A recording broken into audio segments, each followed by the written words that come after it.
Hi everybody, Eli here, and you are watching Time Driven. Thanks for tuning in today. So today I want to tell you a little bit about my Corvette ownership experience. I owned a C7 Grand Sport for about a year. I want to tell you what I loved about it and ultimately why I sold it. I have admired Corvettes since I was a little kid. Growing up in a small town, Corvettes were the most exotic car you'd see, and I fondly remember playing with Corvette Hot Wheels and hanging their posters on my bedroom wall as a kid. A couple years ago, a close friend of mine decided to part with his 2017 Grand Sport, and he gave me a deal I couldn't pass up. I always thought the C7 Grand Sport was one of the best-looking modern Corvettes. As a guy coming out of lightweight sports cars like Miatas, Lotus, and base 911s, I knew the Z06 would be too much car for me. The Grand Sport offered the wide body with the base motor, which still had ample power.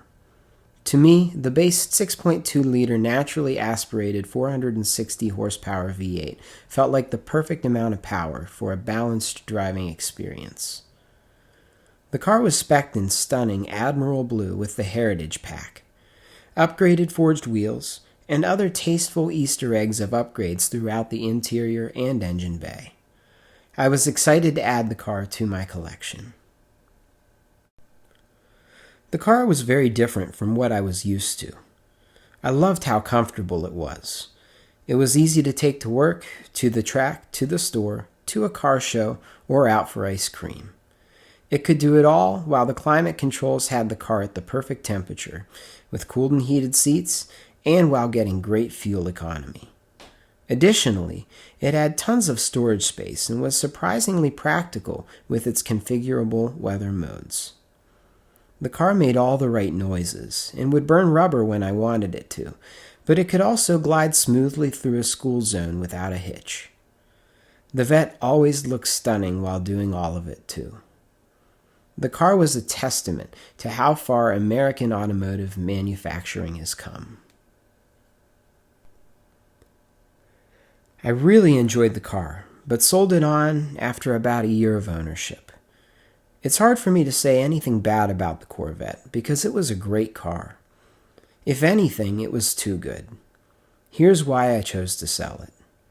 First, it was my first automatic sports car. I had hoped paddle shifters would grow on me more than they did. I quickly learned I'm just a manual guy. Had the Vette been a manual, I may have kept it. Next, it lacked the engagement in the driving experience I was used to. It felt a bit big and floaty to me. I felt very comfortable, but never felt as connected to the road as I like to be in a sports car. Objectively, the Corvette is a far better car, but subjectively, my Lotus Elise tugged at my heartstrings a lot more. I also felt like I had to drive the Corvette at arrest-me speeds to really have fun in it. By the time I banged out a couple of shifts, I would look down and realize that I was already doubling the speed limit. Finally, it lacked the X factor that I like my cars to have. When I take the AutoZam AZ1 or my Elise out, they are conversation pieces. People always approach you and they want to know more about them, and I love sharing them with other people.